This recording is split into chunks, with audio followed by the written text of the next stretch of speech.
Derek, such a joy to have you here today. So excited.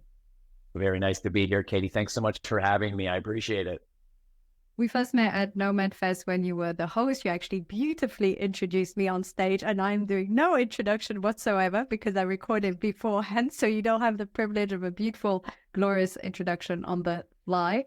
I think we have so much to dive into because you're both a master of ceremonies and you're also a public speaking coach, and they both go beautifully hand in hand. First question is, how did you get here? What got you on this journey? Well, wow, we did tackle that one from a couple different angles. However, the story begins despite my youthful looking age. I'm much older than I looked, and it was probably mid 2000, 2005, 2006. I was on a video shoot, a place I never thought I would be. It was for a website in the early days of YouTube. YouTube was just getting built up, and people were trying to figure out how it worked. And there was a website designed to get kids outdoors and active. So getting them thinking about frogs or thinking about rocks and all this stuff. And so I was just essentially the guy with the clipboard behind the camera, and the talent that day did not show up to be on camera. So they just said, hey, you clipboard guy, give it a try. And they did. And it came very naturally to me, to my surprise as well.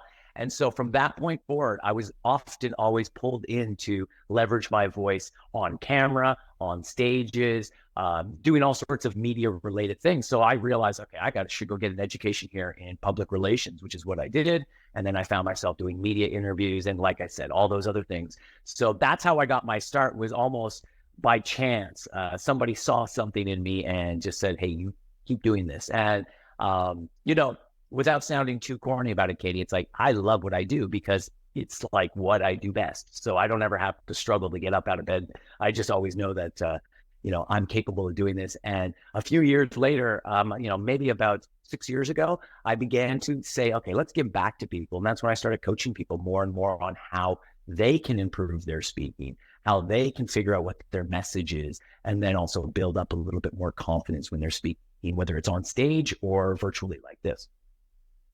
Yes, it's interesting how we are so much more happy and fulfilled when we're in our zone of genius. There's a whole other episode where we literally dived into the zone of genius, The Big Leap by Gay Hendricks, and how important it is to find a work where we're at least 50% of the time in our zone of genius. So you've mastered that and you're helping other people with your own zone of genius, transferring some of those skills.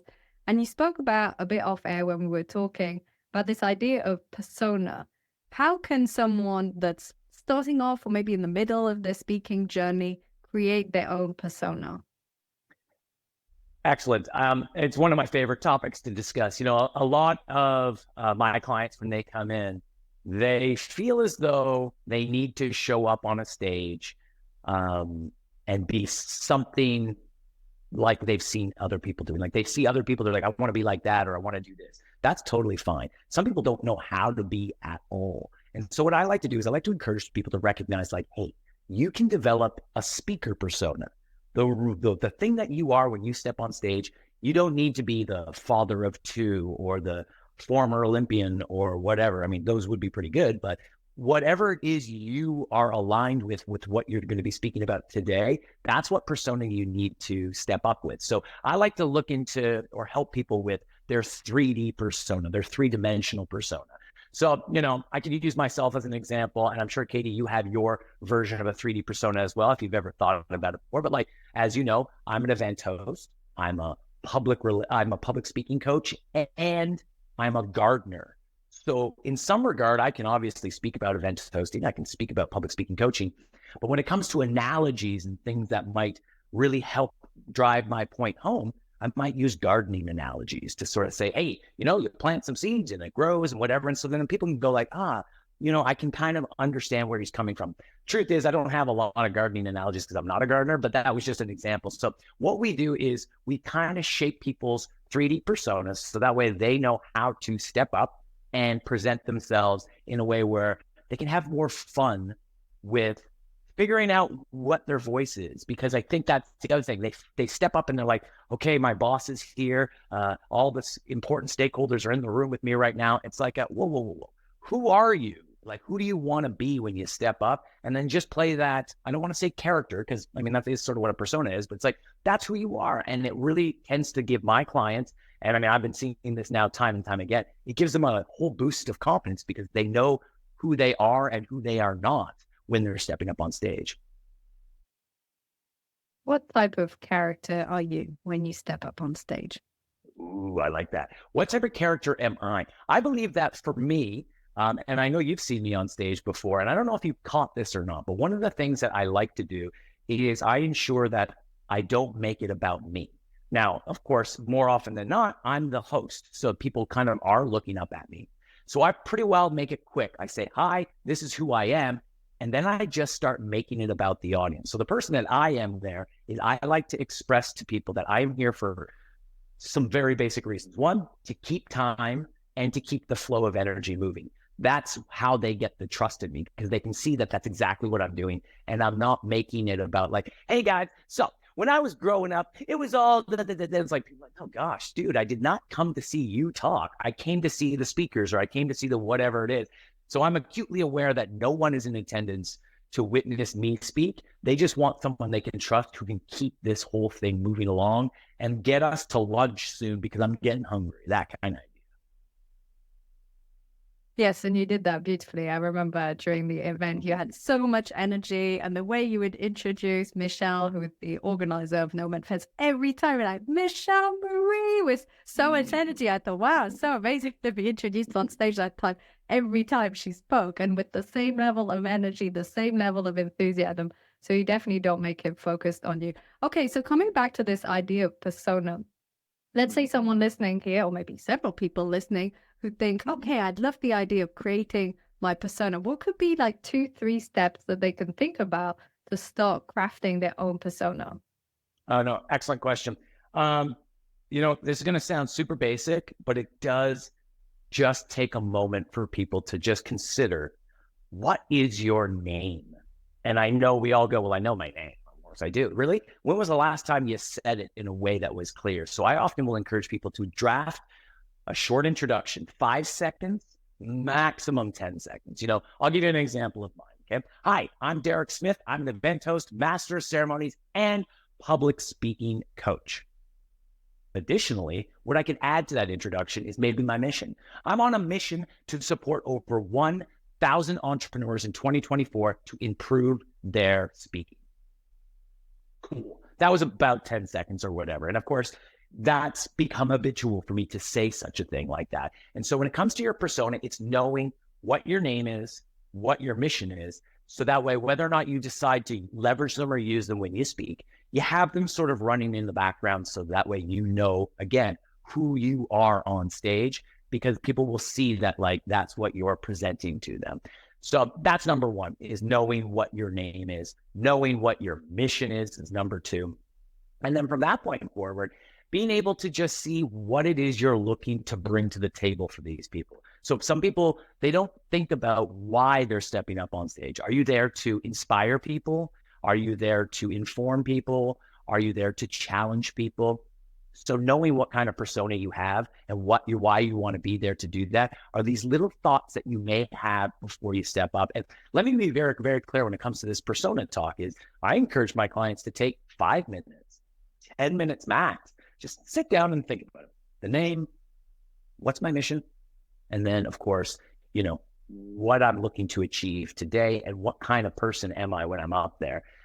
These types of things are what get people going. Plus, also, I offer my clients a little short, I don't know how you would call it, but just a little exercise so that way they can just follow the series of questions that I provide them so that way they can build on their persona. So there's a couple other questions you can kind of think about before shaping it, but right off the bat, and I'll leave it at this, Katie, is, just think about your 3-dimensional persona. Think about the 3 things you are. And I'll say this, a lot of people think, I went to finance school, so I'm in accounting, I'm an accountant. And it's like, yeah, but you graduated finance school in 1995. I think maybe you've grown since then. You probably don't need to always identify with what your education is. Maybe your 3-dimensional pieces are something based on who you are today. Like, who are you right now? You don't have to lean into the fact that, you're a physiotherapist always. Maybe you've grown from that. And, I think a lot of people think that their education defines them. That's not always the case. Starting with the mission is definitely key. Ever since I read Start With Why, people don't buy what you do, they buy why you do it. I begin with, I believe in leading an intentional life and living with purpose, alignment, and joy. And so I start with the belief and the belief and belief. And also I find it for myself, it's more motivating. I get more motivated than if I just say what I do. I mean, it also gives me some fodder to work with. Like, oh, is that what Katie's into? Interesting, because I would love to introduce her to this person, or I'd love to give her this resource or whatever. It gives me something to work on when I know what your mission is, because I think we all inherently are looking to support and help one another. So not being clear on who you are really does, it doesn't serve anybody. So it's really important to express your mission. Yes, and I've heard this multiple times that the pitch, I've heard this recently. I mean, I read it in Key Person of Influence by Daniel Priestley, and somewhere else recently I heard like pitch, super clear pitch. And I thought, okay, this is really fundamental. You're talking right now about this 3D aspect. So you feel that it's important to build a persona on 3 core pillars. Why is this? Some people have 1, some people have 2, some people have 5. Exactly. And it is so that way, they say that analogies and being able to tell stories is what really drives your point home.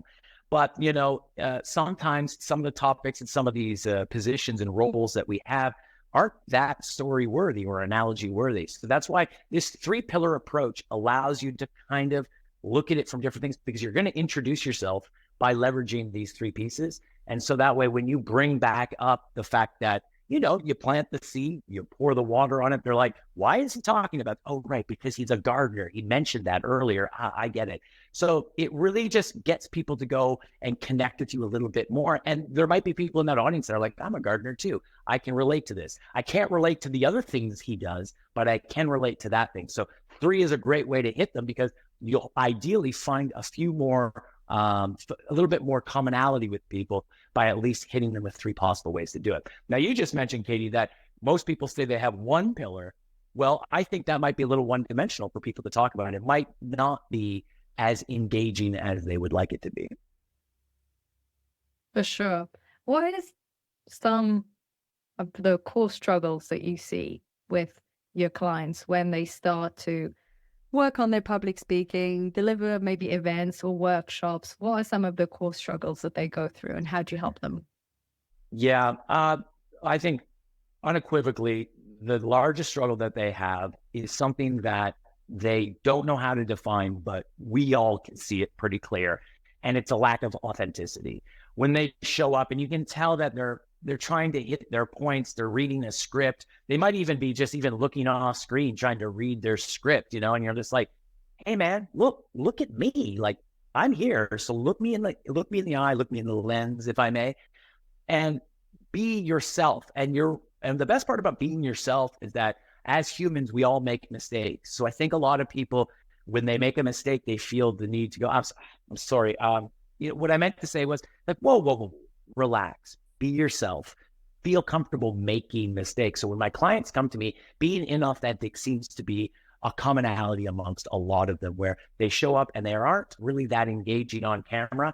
And it's because they're a little bit nervous. They don't know how to be in front of people. They don't know how to communicate with it. And it's the interesting thing is that you and I, Katie, we know that we've gone out to 1,000 dinners, lunches, breakfasts with family members and friends, and we've never struggled to finish our sentences. We always seem to be able to finish them with a period. And yet there's a lot of clients that come in with me, the moment they are asked to say, here's the microphone, it's in your hand, they start to just stumble over the words. And so what I like to teach them is there are ways for you to leverage very simple structures when you speak. We've gone over a couple of them today, making sure you know your name, your mission, these sorts of little structures. And then from that point forward, you can improvise within that. And again, when you identify that and also practice a little bit about making mistakes, you can realize that when you make mistakes in front of people, it's not detrimental. It's something that you can kind of play with. And people were like, I was there when he made the mistake. And then he also pointed out that he was making a mistake. Okay, this is happening right now. This is in real time. This is not a script.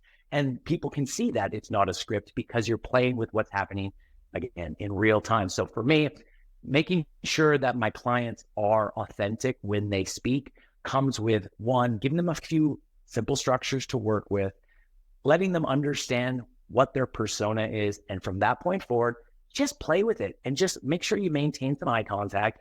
And a little bit of practice, as I say, goes a long way for people to kind of work out that authenticity. So I hope that answered your question, Katie. Yes, I think authenticity is a great topic in general. It's also so interesting to see what is authentic and not authentic. And sometimes we don't realize when we're not being authentic, even to ourselves and leading our life authentically. I read once that one of the biggest regrets of people who are dying is that they haven't led an authentic life. And that's because we're so often trying to please other people or society and follow norms. So I think finding what is authentic to ourselves and then being able to convey it is super important. So I think in general, authenticity is so interesting. And if I may just sort of piggyback again, it just made me realize, like, I think a lot of people are identified with, doing an Instagram reel. And then what we're talking about today is speaking publicly at an event or in a meeting or in an interview. It's different than making a quick, hey guys, I'm doing a thing or whatever. And it's like, there's something to that, I mean, I'm not saying it's inauthentic, but it's not what we're looking for. It's not connecting with me as much as being able to just give us what we came for. We want to see you. We came to see you. And I think a lot of us have gotten a little bit too used to these little snappy, quick things that we make. And I'm not saying they're inauthentic all the time, but to some extent, they're not presenting a real person. And I think that is affecting people's understanding of how they show up at a meeting or webinar or whatever it is. And they start thinking they need to do it in that form. And I think that's the difference between what I'm coaching and what a lot of people think they need. And just so that way we're clear, I'm teaching people how to engage with the camera. So you can use your little snappy Instagram thing if you'd like to with what we're doing. And also I'm looking for more, for high achievers looking to do this in front of people, whether it's in a virtual room or on a stage. Yes, and coming back to what you said about making mistakes, I remember one of the times I was speaking on stage and I made a blunder and I said the wrong word and the whole audience laughed and I laughed. I thought it was hilarious, the mistake that I made. And then everyone was laughing and the whole room lightened up. And then every time I was passing in the corridor, people were smiling at me. And I thought, wow, this is interesting. The most engagement I got this morning was the mistake I made. Exactly. The whole room laughed. So we really mustn't be afraid. It was the unscripted moment. It was that unscripted moment that they go, oh, look, something real happened during this presentation. So what you're looking for is more real. You could have said something like, I bet you guys didn't expect this was going to be a comedy show. And then they'd be like, oh my gosh, you couldn't have scripted that. That's impossible. So that's what they're looking for. And that's really what really engages people. I know. It's really funny. It was a funny experience because I thought we're so terrified of mistakes and we want everything to be so perfect. And yet it was genuinely one of the best moments in the morning. Just the energy in the room and people smiling and everything felt light. And I didn't take it seriously because it was literally just a slip of the tongue. I just said the wrong word. And so I thought this is amusing how we mustn't take ourselves so seriously. And it's really not about making things perfect. The higher the energy in the room, the better. So regardless of if it was scripted or not. The audience is going to be less likely to remember you, the person, and more likely to remember the message that you express. So in some regard, I hate to break the news, but within a short period of time, they're going to forget you, the person. And I know a lot of people are like, no, I got to be perfect at whatever. It's like no one is, by the way, like I said earlier, some people are just hoping, is it lunch yet? And I know that's not what you're looking for. So all the more reasons that you need to capture them when you have them, make sure they understand what your message is. But don't take things personally. People are definitely thinking about some other things as well. They're probably thinking about themselves, so. Or lunch. You keep going. Or I mean, I don't know about you, but I'm getting hungry. Yeah. And we're coming back to this idea of the message. So you said it was important to convey your message, be clear about your message. How do you help people, especially if they are growing a thought leadership business and they have several key messages that they want to convey? How do you help them to craft those messages effectively? Yeah, no, great question, because you can imagine there are a lot of different ways in which you are going to be offered an opportunity to speak. So the answer, the quick answer for you, Katie, is there's a lot of different ways to crack open any particular approach. Usually what we like to do is we kind of break them down into stories, and when I say stories, I'm talking like 2 to 5 minutes, and you can make them modular. So some people might be like, oh, I have a 25-minute presentation coming up. Great. What are your 5 stories? So that way, maybe they could be 5 minutes each. That's your 25 minutes right there. Some people are like, oh, I'm just being invited for a 10-minute thing. Great. Then let's pull out your 2 most important modules and we'll put them there. One is obviously, I say obviously, maybe it's not, but one of the things is people really enjoy knowing your story. You even started this interview by asking me, Derek, how did you get started? It's like, oh, well, I should know what my story is. So that way I can, that's one of the ones people want to know. How do you have the right to be talking about this? What's your credibility? And so making sure you have your credibility story in place. Plus also, that's when we get into your pillars of your actual, you speak of thought leadership. So what is your methodology? What is it you're working on? And then everything really comes down to just breaking down a thought and then giving your bullet points. Breaking down a thought and giving your bullet points. I know a lot of people out there who do speaking, they know this. It's all about pre-planning and thinking about it in advance. But one of the pieces of the puzzle that I think a lot of people, I'm not going to say they skip, but they don't realize how much value there is in going to the gym or practicing their speaking. So meaning like taking a moment and not using your big opportunity to be on that TEDx stage, or taking that opportunity and doing that thing and saying, well, let's see if this works. It's like, hey, you could have been practicing this for a few weeks in advance to work out those modules. So that way, by the time you were at the big show, the big event, you've been doing this now for a little while. So to answer your question, it's breaking down the modules. And then from that point, just getting those bullet points, doing a little pre-planning, and then practicing those things. They really go a long way. And I should just say, because some people, I imagine, they are fearful of speaking in front of public, or they still are, and they are still expected to do it. You can have a lot of fun with this once you realize, oh, wait, I have my persona in play. I know kind of what my general idea is. It's like, great, now just improvise a little bit within this and just be yourself as we talk about. Because I think a lot of people think, oh, it sounds like a lot of work. It's going to be really hard. It's like, okay, but maybe you could just play with it a little bit more. And I mean, nothing is more fun than being an adult who plays. That's my opinion. Comes back to not taking things seriously, playing with it and enjoying the process. And the more comfortable you are with the speech and the message you're delivering, the more passionate you are about the message, then the more you can play and relax. And I think it comes down to practice, but it comes down also clarity of message. It's interesting what you were saying about the stories, and you aim for 2 to 5 minutes per story. And so if you have your pillars and you break it down to key points, then you have one story to illustrate each key point. Is that how you sort of do it? Like, let's say you have a speaker who wants to do a 20-minute speech. They have 3 core pillars, sort of 7 minutes each. Each core pillar maybe has 2, 3 core points, and for each point, 2 to 5 minutes, something like that. By the way, you're hired. No, excellent. They nailed it. It's exactly it. It's doing like that. I think one of the things that a lot of people, especially the clients that I work with, when they come in with their expected pillars, the ones that they're either working with or they want to work with, they seem to always leverage their own stories. So here's a story about how I fell off my bicycle when I was a kid. Cool. As long as that's part of your key story, but don't make this all stories about you. In fact, you've heard people say this time and time again. You have to think about who your audience is. And so that goes, you're standing in front of a room of 100 people. Not every single person in that room is going to engage with your content. What you want to do is you just want to attract the right people and repel the wrong people. You need to be comfortable saying, this is not for me, right? And so I think a lot of people will come into their speaking and feel that they need to talk about their experience to the point of nausea. Instead, I'd like to encourage people to say, hey, let me tell you a story about a client who's probably just like you.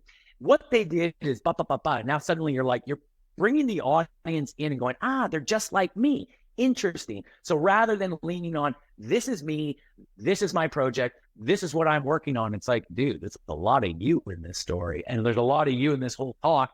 What time is lunch? Is essentially what a lot of people might be thinking. So I just want to encourage people. I know they've heard it before. Think about what your audience wants. And I mean your audience, not all 100 of those people, just what your audience, the people you're really looking to talk to, what would they like to hear? And then shape stories and modules that will speak directly to them. Yes, yes. And definitely there's a huge difference between the speakers who are overly focused on their own stories and the ones who alternate. And again, let's be clear, because I mean, you do need to establish some credibility, and that's why that first credibility story is very important. But from that credibility story, why don't you hit them with a statistic? You know, something that's okay. This is relevant to you. Let's go. Or and then that way, it's not just all about what it is. And by the way, if they want to get to know you, all the more reason for them to come up and shake your hand afterwards, or reach out to you after the online event is done or whatever. That way, they can get to know you that way. But they're not. And actually, I think this is a good way to loop this whole thing around to what I mentioned earlier. Not, in some regard, most people are not in attendance directly to only see you. They don't want to just get your world story, unless, of course, it's an author of a book. And, yes, actually, I'm here to hear your story and your autobiography. But more often than not, people want to get the information you have to share, or they want to get the challenge you intend to present them with. That's what they're there for. Yes, and I also think that you get an idea for the person when they're talking and sharing ideas and thoughts and perspective. Because if I think of you as the host, because you were the host, so you were often on stage, but you didn't really talk about yourself. But you get the personality, you get the energy, you get the way you present things. So you can deduce a lot of things about a person's personality and character and even interests almost, just by paying attention to how they deliver the message. So you don't need to hear their whole autobiography on stage. That's, yeah, absolutely. And you know what? All I'm going to say is thank you for seeing me. Yes. Yes. Yeah. That was a pleasure. Speaking of, we're already wrapping up the last few minutes. What would you like to leave the audience with? What are your last key pieces of advice for people who are working on sharing their message, conveying it as a public speaker, speaking more about it? Well, I don't know if you'd ever want to end a podcast interview with this, but trigger warning. You heard me say it earlier. It is, of course, if you really want to improve yourself, it's like going to the gym. It's practice. It's giving yourself an opportunity to take a month, just try and do a couple practices beforehand. And so that's sort of what my entire ecosystem is all about. It is giving people a space to come in and practice. So I'd like to say to any of your listeners, any of your viewers, if you're looking to practice, what I offer is brainstorming spaces and practice spaces that are small group based. Yes, it's public speaking, but to be honest with you, it's more like private speaking. We don't broadcast any of this stuff. It's all happening behind a firewall, which means you can come in, you can make the mistakes. So that way, when you leave, you can ideally have hammered out your message enough that you're making fewer mistakes in front of your actual stakeholders.